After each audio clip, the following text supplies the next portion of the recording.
Well, here we go. Reacting to Cooties 2014. Yeah, this was published July 16th, today, and I'm gonna react to it.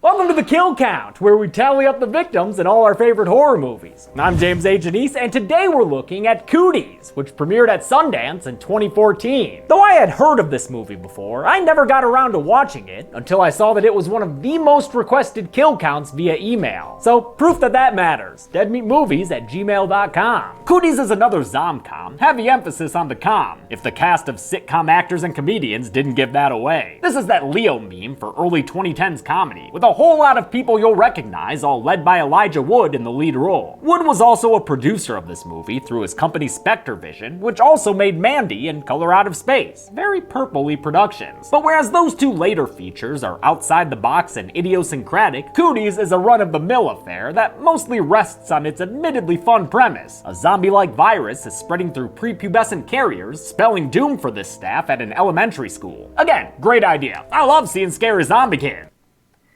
Darn. I mean, this is a zombie movie. Let's continue anyway.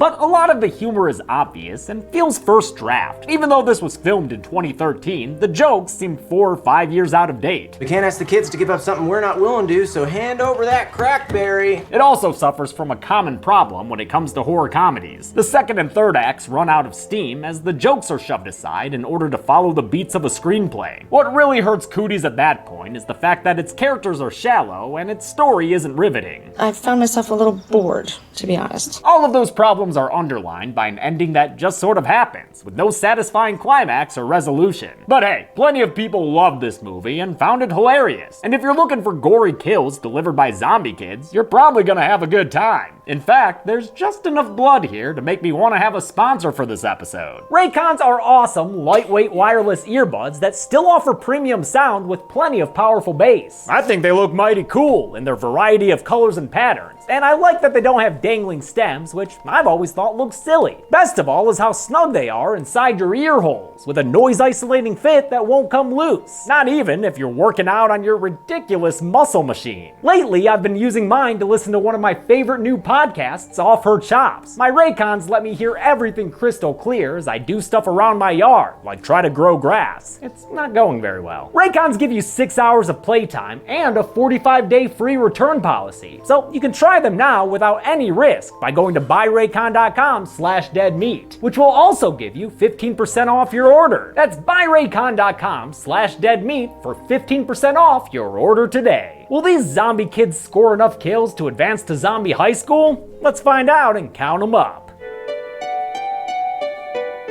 The movie begins on a chicken farm. As the opening credits play, we're given an uncomfortable close-up look at the way our food is made and how it can be infected. Good God, what is that? Meat-flavored toothpaste? One especially rotten processed meat chunk makes its way to the lunch plate of 4th grader Shelley Linker. And best grab your barf Are those chickens? Cause, I can't tell.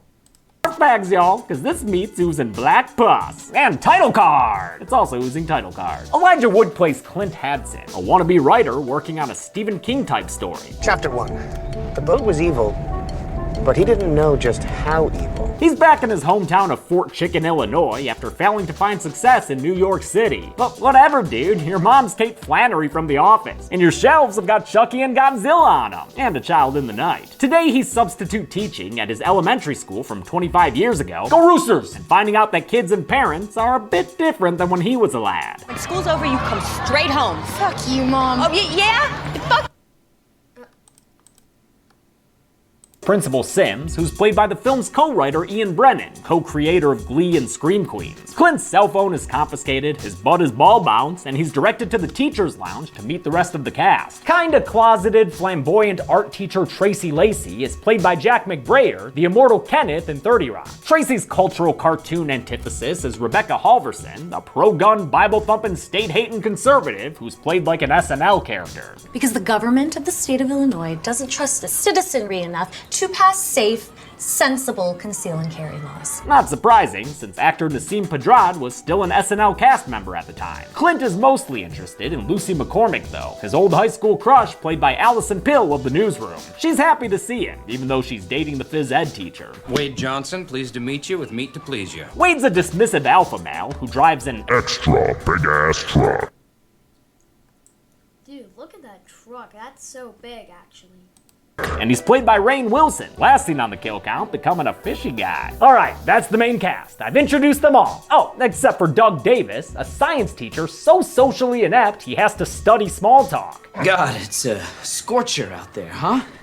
Unseasonably warm.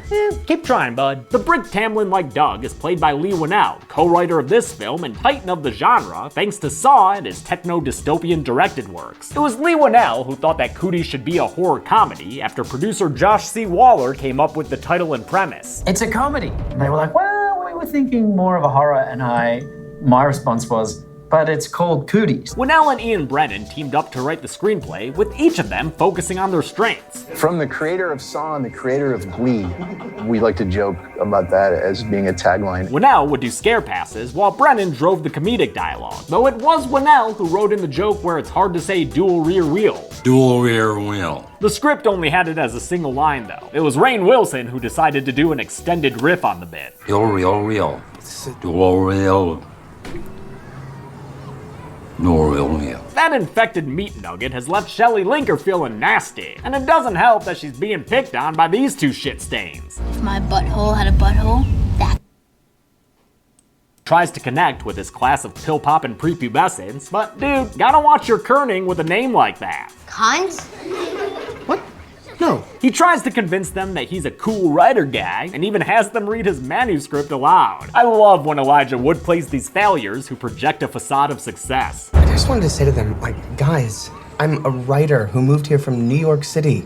Like, I'm way cooler than your regular teacher. This day could have been super fun. Reminds me of his character in Come to Daddy. He's great at being a little wiener. The worst of these tiny terrors, a kid named Patriot, named since he was born on 9/11, America, keeps picking on and at Shelley until her hair falls out. Gross! Oh shit, son, and now we've got a Patriot down! Shelley bites the kid's cheek and slashes Clint's arm, and while they tend to those wounds, the kid's toe-headed compatriot Dink confronts Shelley during recess. She scratches at his face, and he becomes a super spreader, running around infecting his unsuspecting peers. Note that for this kill count, I won't be counting infections as kills. I know it changes depending on the film, but there are an inconsistent, uncountable number of kids in this school, okay? Besides, maybe one day these infected kids can be cured somehow, which is not the case for our first victim on the count, a teacher they attack and kill named Mr. Peterson. Mr. Peterson? This quick little role was played by Mark Christopher Lawrence, who also had quick little roles in Child's Play 3, Tales from the Hood. What? He was in Child's Play 3? And Tales from the Hood? Darn. Hood and T2 Judgment Day. Terminator 2? Well, I've always wanted to see that film, to be honest. Nice career, dude. If that horror veteran couldn't survive these kids, then this random lady doesn't stand a chance either. She too is pulled to the ground and devoured. This wholesale slaughter is seen by crosswalk guard Rick, played by Jorge Garcia, the world's most unlucky lottery winner. But since Rick took a whole bunch of shrooms earlier on, he can't trust his eyes and radios the situation in to VP Sims. Sims steps outside and is quickly accosted over the playground's chalk map of the United States. The kids actually tear him limb from freaking limb, spreading his blood and oh my gosh, guts from coast to coast. What would that be? A man in half destiny?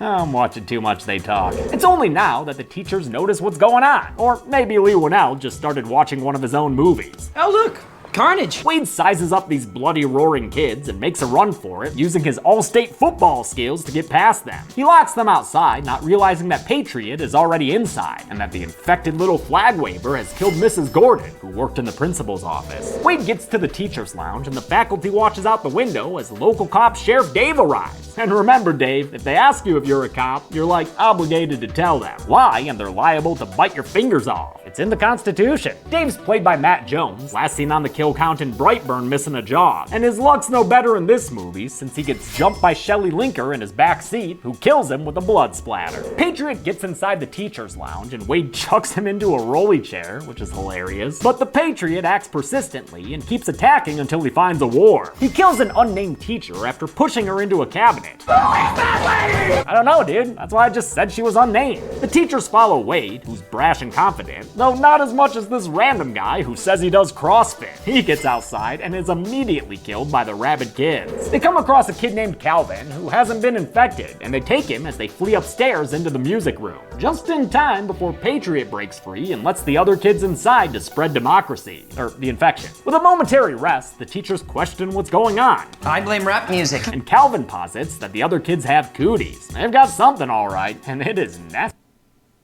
What is wrong with their face for all that killing they did? Dude, they literally killed an officer from the back.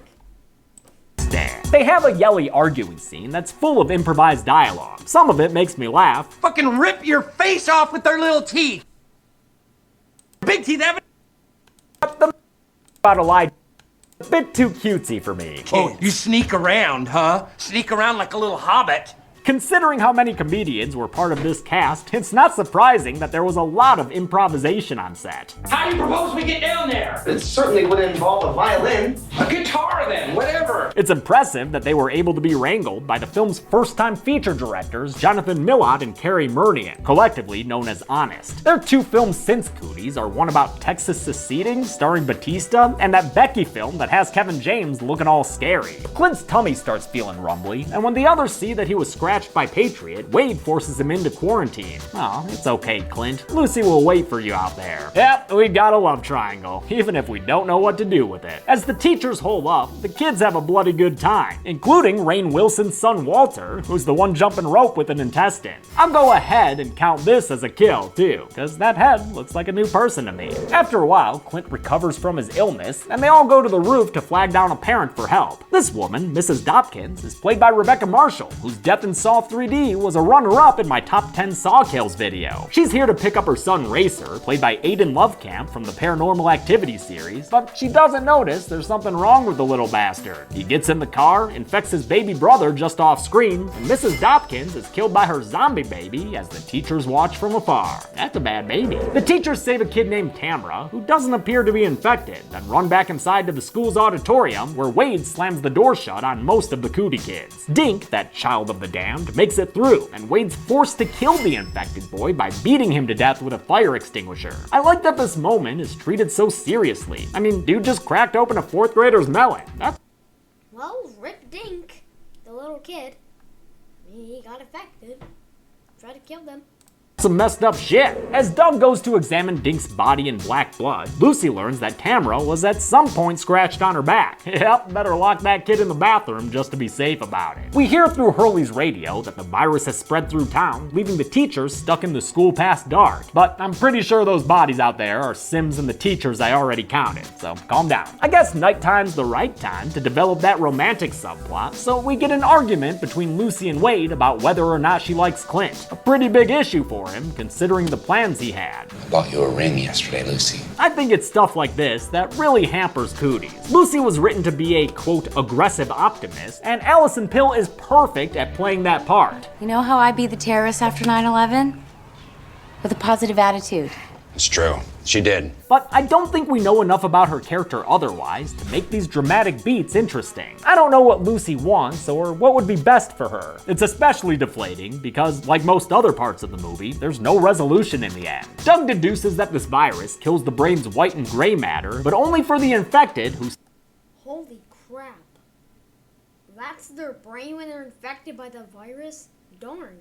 Still haven't dropped their stuff. The virus is only dangerous if you haven't gone through puberty. That's why Clint only suffered from a spot of diarrhea, and why Tamra, who's still in the bathroom and who's had her period, seems fine. As Patriot kills the lights in the school, the teachers discover that Calvin's diabetic. He's passing out now and will need some sugar to recover, a mission that drives too much of the movie for something introduced so randomly this late. Also introduced randomly this late is janitor Mr. Hitachi, who arrives just in time to lead the teachers to safety from more Cootie kids. Hitachi, played by Peter Kwong of Big Trouble in Little China, China feels like another dated character, speaking in broken English and only having seaweed to eat. Though Tamra thinks this is a 2012 style apocalypse, We're all gonna die. Clint isn't willing to give up hope. He thinks they can get out of there with Wade's big truck. Dual wheel. Dual wheel. It's a dual wheel. Because of his stature, Clint has volunteered to go into the air ducts to retrieve Wade's keys. Not without getting that vax though, brother. Circle, circle, dot, dot.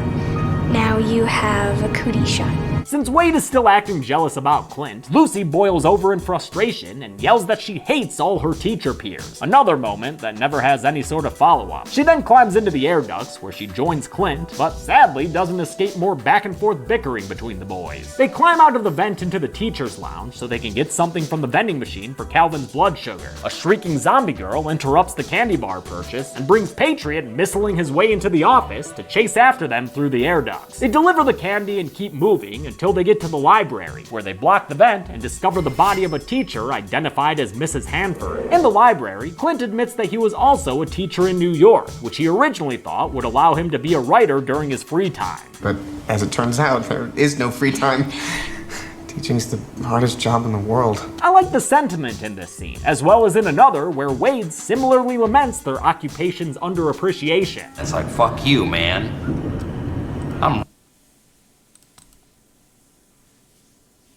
These potential are only a few minutes of this otherwise derivative second half. Like with the lukewarm love story it keeps going back to. It just feels like padding to get this zomcom to feature length. As the kids play dress up with a victim I haven't counted yet, Clint tries something new. A whole bunch of drugs. It's Ritalin and Adderall, and it What? Are the kids going to eat drugs? sure makes a whole lot of sense. Those are amphetamines. That allows Clint and Lucy to meet back up with the other teachers who have geared up in a montage using whatever they could find. I do like their MacGyvered weapons and body armor. That ball launcher's awesome. Good job, Wade. You're training the next gen of hockey playing Happy Gilmores. That one kid took it in the face. Actually, a few of them do. I love it. During the retreat, Mr. Hitachi stays behind to fight, while the others go outside and make their way through the throngs of infected children. It's a fun battle scene, and thankfully doesn't add any work to my kill counting, because I don't think they're killing these. Get in the truck, kids! Decides to stay back to continue fighting kids. The others drive away as he's overrun by zombie children. The survivors finally get away from the school, only to find that Patriot has hitched a ride on the truck. They fling him off, so he slides down the road, and Clint finishes the boy bastard off with a brutal Star-Spangled Splash.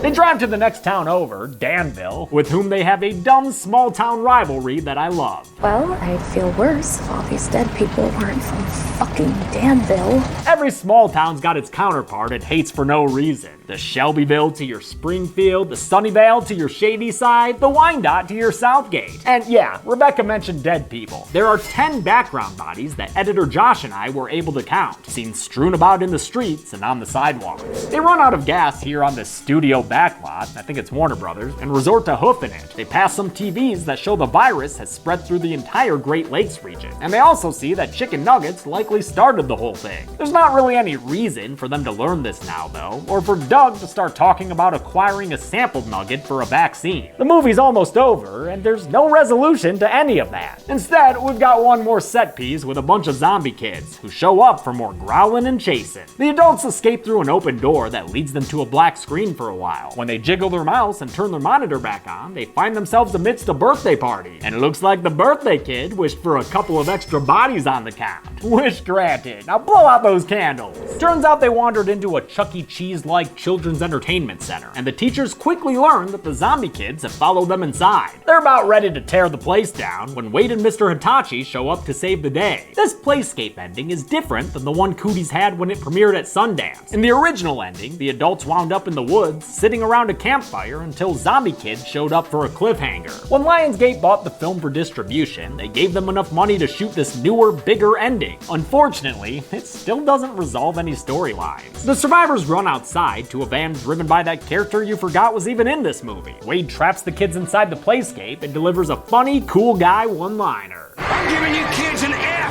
for fuck you! With the place doused in gasoline, he lights it all ablaze. But you know what? I don't see any kids getting killed for sure. They could have gotten out of there, so I'm not gonna count them. Deal with it. The movie ends with a kill I will count though. A flaming zombie kid who chases after them before collapsing into a tunnel car. Oh, a twofer. How many teachers just got busted, union or not? Let's find out and get to the numbers.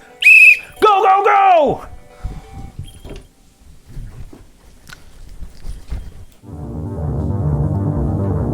By my count, there were 26 deaths in Cooties. 9 victims were male, 10 26 deaths? victims were female, and 6 were unknown. But those were all people from fucking Danville, so who cares? With a runtime of 88 minutes, that left us with a kill on average every 3.38 minutes. I'll give the golden chainsaw for coolest kill to Patriot. Vice Principal Sims's death was great, but Patriot's felt more impactful because he was a kid. And yeah, impactful was a pun, motherfuckers! Dull machete for lamest kill will go to Sheriff Dave. We've seen how good Matt Jones can die in a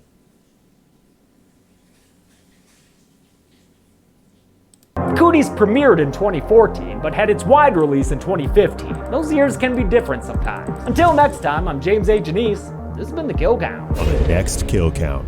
In another galaxy, on the planet Gygax, an ancient evil once ruled with merciless violence. And now he's stuck on Earth under the control of an obnoxious young girl. You will suffer like the rest. PG Psycho Goreman is the Power Rangers of horror sci-fi comedies. Made by the man who brought us The Void and Leprechaun Returns, it is a colorful, loud, explosive, bloody adventure. T2 and Tokusatsu. Are the characters annoying? Yes. Well, that sucks. Is the story a bit of a mess? You betcha. Don't worry. Be worried. But look at all these practical effects, filled with blood, sweat, and tears. And love. It's beautiful. You've got 2 weeks to watch this music-filled mayhem for yourself, so do it and see what all the fuss is about. It was nice meeting you. It would be nicer if you were dead. Alright, bye. Garrick and MJ Dolorico. Thanks for bearing with me this month on this reduced kill count schedule. The extra time has helped me a ton in getting stuff done that I've needed to get done. It also allows me to get scripts ready for double releases in October. That way, I can give you 2 a week that month while still actually enjoying the season. I really appreciate your patience and understanding, so thank you and be good people. Well, thanks for watching. Like, subscribe, turn on the bell, and please do not unsubscribe to my channel. I just lost a subscriber yesterday. I just lost a subscriber from today. So, by the time you see this, the video will come out. Please subscribe, because I'm still doing Roblox. I'm still doing Roblox parodies and Roblox gaming. I'm not gonna stop making Roblox stuff. It's not gonna stop. I'll do more. There'll be more content if I can make some. It's not over. The content is not over. Yeah, all this, it's not over. It's not over yet. It's not over. None of this content's, none of it's not over. There'll be another video of a game of Roblox. Comment what games I should play, and I'll probably try that. But thanks for watching. And this will be, the other video will be the top 10 games you guys told me to play. And goodbye. I'll see you later. By the way, the age rating for this will probably be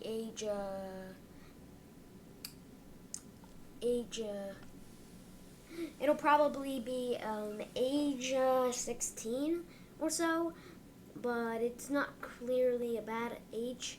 It's like Willy's Wonderland. But thank you for watching, and goodbye, guys.